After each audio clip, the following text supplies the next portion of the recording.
언약과 율법으로 세워간 하나님 나라 이야기 저자 김태인 목사입니다. 15번째 전하는 말씀은 제야의 목소리를 듣고 행해야 한다라는 주제로 말씀을 드리겠습니다. 부제로는 누가 고양이 목에 방울을 달 것인가. 주제가 좀 생소하죠. 우리나라가 그 현대사회에 들어와서 부모님들이 자식들에게 흔히 하는 말이 있었습니다. 그것은 어디 가든지 나서지 말라. 또 1등 하려 하지 말고 2등 해라. 또 들어도 못 들은 척, 보아도 못 본 척 해라. 또 윗분들에게 고분고분하면서 말 잘 들어라. 그래야 출세한다. 이러한 말을 이제 특히 밥상머리에서, 밥상머리 교육이라 그러죠. 밥상머리나 또 아침에 출근할 때 어머니들이 빼놓지 않고 자식들에게 전하는 얘기입니다. 왜 부모님들이 이런 말을 했을까 하고 좀 곰곰이 좀 생각해 보았습니다. 역사적으로 볼 때 우리나라는 이제 당파 싸움이 심하고 또 임진왜란과 일제 식민지와 또 6.25를 겪으면서 어느 한쪽에 서야만 우리가 살아남을 수 있었습니다. 그런데 우리가 이렇게 살아남아도 상황이 반전되면 또다시 또 죽을 수가 있었죠. 6.25 때 보면은 밤에는 북한 공산 치하가 되고 낮에는 남한 국군 치하가 되는 그런 삶을 산 역사가 있었죠. 그러다 보니까 이제 살아남기 위해서 항상 중립적인 위치에 있어야 했었고 어느 한쪽으로 치우치면 그것은 곧 죽음과도 같은 것이었습니다. 그래서 부모들은 이제 젊은 자식들을 삶의 현장에 직장에서 살아남게 하려고 어디 가든지 나서지 말라. 들어도 못 들은 척, 보아도 못 본 척 해라. 이분들에게 고분고분 말 잘 들어야 출세한다. 적당히 섞여서 앞에 가라. 이런 말을 하죠. 저 고양이 목에 함부로 방울 달려고 하지 말라는 그 말씀의 뜻이기도 합니다. 의협심에 의해서 위험한 일에 나서지 말라는 당부의 일이기도 하죠. 분명히 율법은 아킬레스건입니다. 잘못 건들면 스스로 죽음을 자초하는 주제입니다.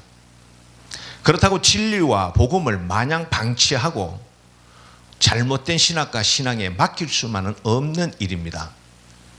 하나님께서는 절대 그냥 두지 않으시죠. 하나님께서 이러한 사실의 내용들을 구약시대에는 선지자들을 세워서 하나님의 공의의 뜻을 전했습니다.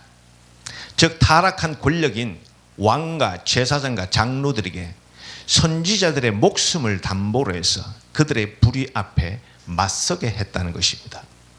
즉 고양이 목에 방울을 달게 했다는 것입니다. 왕과 제사장과 장로들의 불의 앞에 하나님의 공의와 정의를 외치게 했다는 것이죠. 시내산 모세 언약과 율법 안으로 돌아오라고 외쳤다는 것입니다. 이러한 외침이 선지서의 주요 핵심 내용입니다.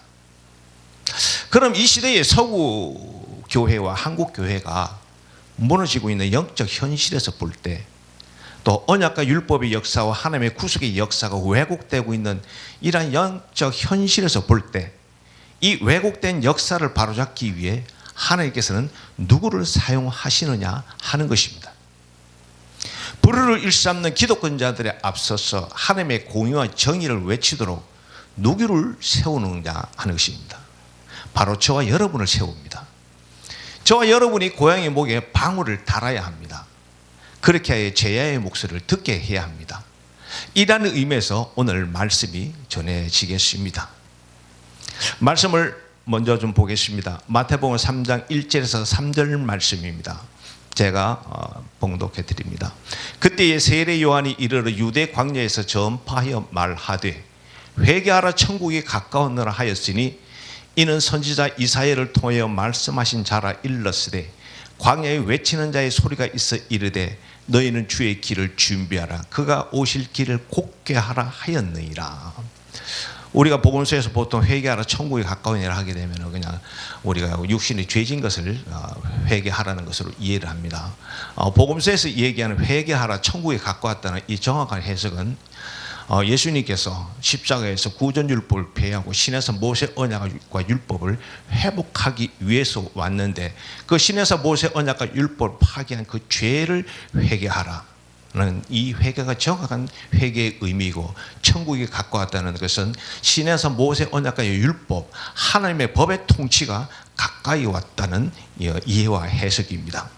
그래서 제가 하나님의 말씀을 공부하고 연구하는 것이 단순히 신학교의 목회 현장에서 배운 내용이라면은 SNS에 이렇게 글을 올리고 또 동영상을 찍고 집필하고 출간하지는 않았을 것입니다. 저의 글은 주로 신학과 신앙적으로 바르게 정립되지 않은 예민한 내용, 율법에 대해서 바르게 정립하여 올리고 있습니다.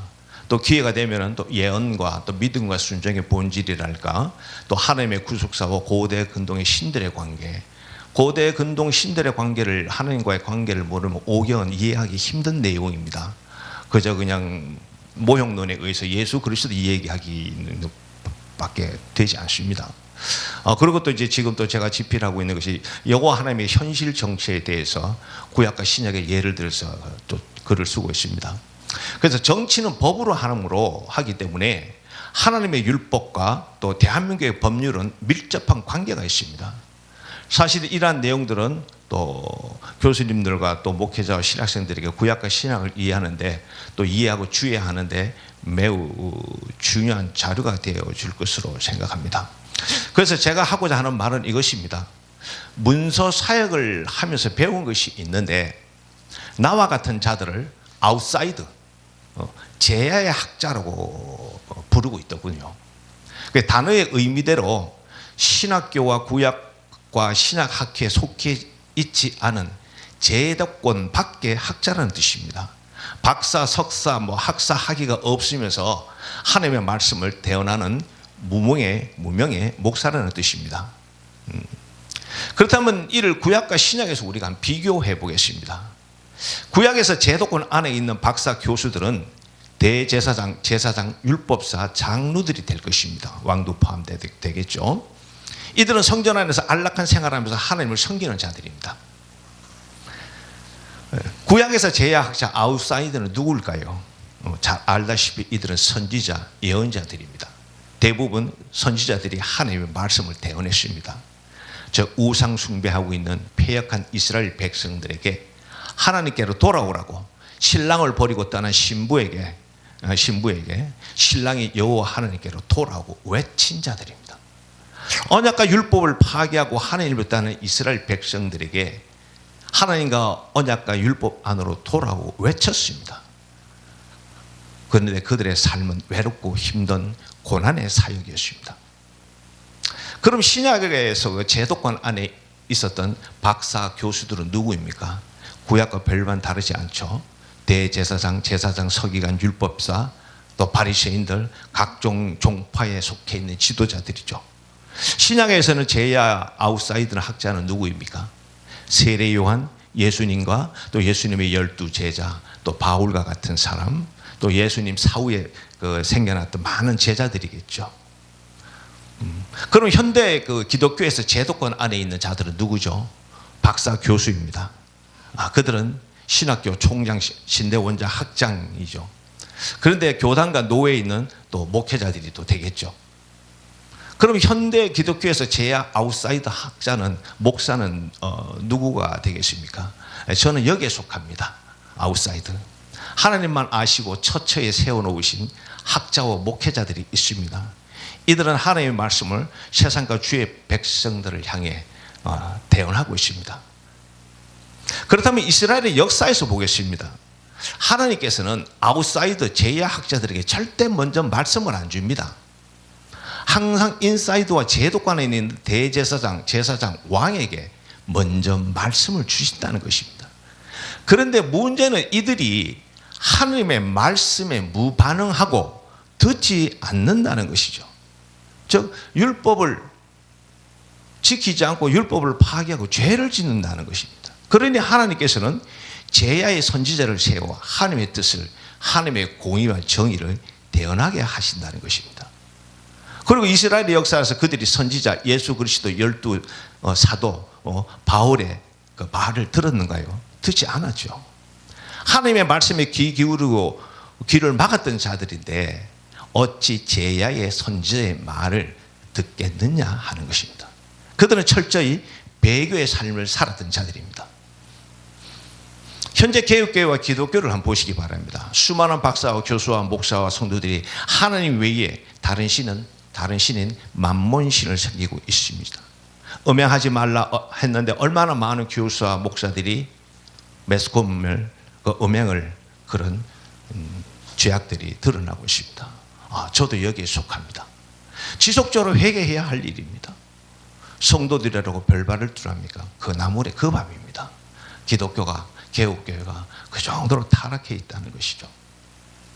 하나님 안식일, 부모 경호, 살인, 간음, 도적질, 거짓 증거, 이웃의 집을 탐내는 것, 우리가 솔직히 한번 얘기해 보자는 것이죠. 기독교와 개혁교회가 하늘의 하나님의 법인 십계명만이라 제대로 지키고 있는가를 말입니다. 묘연합니다. 하나님께서는 아웃사이더, 제야에 숨겨진 선지자들을 외치게 하신다는 것을 우리는 이스라엘의 역사를 바라보면서 반면교사 삼아야 됩니다. 명심해야 됩니다. 저를 비롯해서 하나님의 공의를, 정의를 외치는 자들의 그 목소리를 들어야 합니다. 듣고 언약을 세우고 율법을 준행해야 합니다. 그래야 하나님의 나라가 회복이 됩니다. 내가 살고 교회가 살고 신학교와 민족과 열방이 살아납니다. 천국 백성이 될 수 있다는 것이죠. 회개해야 됩니다. 그래서 마태복음 4장 17절에 이때부터 예수께서 비로소 전파에 이르시되 회개하라 천국이 가까우니라. 이스라엘의 역사에서 언약과 율법을 파괴한 죄를 회개하라는 것이고, 그리고 언약과 율법의 통치, 천국의 법의 통치를 받을 때가 가까이 왔다고 세례 요한과 주님은 증거하고 있습니다. 다음으로 전할 말씀은 절반의 복음이 바른 복음으로 회복돼야 된다입니다. 절반의 복음.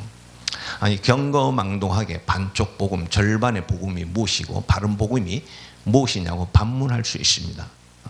이 말은 우리 신학과 신앙이 절반의 복음, 반쪽 복음에 머물고 있다는 것입니다. 먼저 바른 복음부터 이해를 도와보겠습니다. 간단합니다. 그동안 제가 누누이 설명했듯이 하나님께서 우리를 구원하시는 목적이 단순히 죄에서의 구원이 아니라 죄에서 구원을 포함해서 언약과 율법을 파괴한 그 죄에서 구원해서 언약과 율법을 회복하는 것입니다. 그리고 그래서 구원자이신 예수 그리스도를 보내주셨고, 예수 그리스도를 믿음으로 언약과 율법을 파괴한 죄에서 구원을 받아 언약과 율법이 회복이 되었습니다. 즉 예수 그리스도를 믿음으로써 죄에서 구원을 받아 의인이 되었다고 칭함을 받았다는 것이죠. 즉각적 구원을 이루고 1차 구원을 이뤘다는 것입니다. 그렇다면 이렇게 회복된 언약과 율법을 가나안 땅에서 준행하여 100배, 60배, 30배의 복을 받아 누리는 것입니다. 즉 초막절에 복을 받아 누리라는 것입니다. 에덴 동산에서 율법을 준행하여 생육하고 번성하여 땅에 충만한 복을 받아 누리는 것이라는 것이죠. 문화 명령을 이루어 가라는 것입니다. 가나안 땅과 에덴 동산의 모형인 이 땅에서 회복된 언약과 율법을 준행하여서 가나안의 복과 에덴 동산의 복을 받아 누리라는 것입니다. 이것이 이제 성화이며 점진적 구원이며 2차 구원이며, 이것이 칭의를 통해서 온전한 바른 복음이 되는 것입니다. 그러면 반쪽 복음이 무엇인가? 예수 그리스도를 믿고 예수 그리스도에 머무는 것입니다. 예수 그리스도를 믿고 예수 그리스도에. 예수 그리스도를 믿음으로 의인이 되었다고 칭함의 상태에 머무는 것이죠. 기독교 2000년의 역사가 모두예요. 거의 여기에 머물고 있다 해도 과언이 아닙니다. 6월절 어린 양이 대속의 피의 은혜를 입어서 빨리 출애굽하여 시내산에서 언약을 세우고 율법을 받아 가나안 땅에 들어서 율법을 준행하여 가나안의 100배, 60배, 30배 그 복을 받아 누리며 살아야 합니다.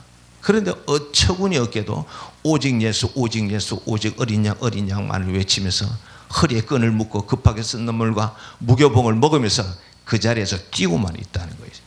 번제단 밑에서, 십자가 밑에서 주여 주여 외치고만 있다는 것입니다. 잘 이해해야 됩니다. 이것이 우리의 영적 현실이라는 것을 알아야 합니다. 오직 믿음으로 구원 받는다는 지금만 외치고 있다는 것이죠. 성화와 점진적 구원과 2차 구원을 위해 율법을 준행해야 한다고 하면은 무슨 소리냐? 믿음으로 구원 받는다고 하면서 코피나게 싸우고 코끼리 뒷다리 붙들고 싸우고 있다는 것입니다. 이러한 것이 반쪽 복음이라는 겁니다. 오직 예수에서 우리 탈출해야 됩니다. 번제단에서 제사 드렸으면 빨리 빠져나와서 빨리 집에 돌아와서 율법 준행해서 가나안의 복을 받아 누려야 되는 거예요. 언제까지 번제단 밑에서 십자가 밑에서 콧물 눈물 흘리면서 주여 주여 찾을 겁니까? 예수 믿고 구원받았으면 언약과 율법을 준행하여 완전한 구원을 이루어야 합니다. 예수에 머물러 있으면 구원의 예수가 저주의 예수가 됩니다. 명심해야 됩니다. 복음이 무엇인지 분명히 알고 복음을 외쳐야 됩니다. 오늘 이 방송을 요 부분만 듣는 분들은 오해가 생깁니다.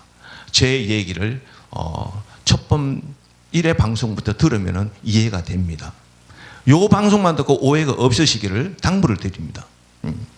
한국과 서구의 그 교수와 목회자들에게 부탁드립니다. 이제 바른 복음과 반쪽 복음을 분명하게 구분하여서 주의 백성들을 바른 구원의 길로 인도해야 됩니다. 복음을 바르게 깨닫게 해야 됩니다. 이것을 하나님을 아는 지식이고 하나님의 지식이 없으므로 결국 교회가 문을 닫고 많은 결과를 가져왔던 것이죠. 하나님 아버지께서 우리를 언약과 율법을 파괴한 죄에서 구원하시기 위해 아들 예수 그리스도를 보내주셨습니다. 어린 양을 대속물로 삼았습니다. 그리고 회복한 언약과 율법을 준행한 것을 돕기 위해 보혜사 성령을 예수님께서 성령을 예수님께서는 하나님께 말씀대로 보내주셨습니다. 그럼 우리는 성령의 도움을 받아 언약과 율법을 준행하여 아버지 하나님께로 돌아가는 겁니다. 그런데 왜 예수 오직 예수를 외치면서 아버지께로 안 가고 있느냐는 것이죠. 천국 안 갈 겁니까? 아버지 집으로. 이 땅에서 십자가 밑에서만 있을 겁니까? 상식적으로 한번 생각해 보자는 것이죠. 도저히 저는 이해가 안 갑니다. 예수 그리스도에 머무는 것은 반쪽 복음입니다. 예수 그리스도 통해 아버지 하나님께로 가야 복음이 완성되고 온전한 복음, 바른 복음이 됩니다. 여러분이 외치고 있었던 복음은 기독교 2000년 동안 이해하고 있었던 반쪽 복음입니다. 저의 메시지를 들어보세요. 천국문을 향해 가기 위해 어린 양에게서 번제단에서 예수 그리스도와 십자가에서 탈출해야 됩니다. 탈출해야 됩니다. 그래야 저와 여러분이 살 수 있고 하나님의 나라가 회복이 되고 천국을 갈 수 있습니다. 그래서 예수님은 말씀하시죠. 요한복음 14장 6절에서 예수께서 이르시되 내가 곧 길이요 진리요 생명이니 나로 말미암지 않고는 아버지께로 올 자가 없느니라. 예수라는 인물을 통해서 믿지만 예수라는 인물이 가르친 내용, 하나님께서 명령하신 그 명령을 받아서, 다시 말해서 율법을 받아서 가르치는 거예요. 그게 길이요 진리요 생명이라는 겁니다. 예수 자체를 믿지만은 예수님께서 가르쳐 주신 내용, 말씀, 그것은 아버지께서 주신 말씀이라는 거예요. 그게 신에서 모세 율법이라는 겁니다. 그 길을, 그 도, 그 진리, 그것이 생명이 되는데 그것을 통해만이 아버지께로 갈 수 있다는 거예요. 즉 율법을 지켜야만이 갈 수가 있다는 말씀입니다. 오늘 말씀 여기까지 전하고 마치겠습니다. 고맙습니다.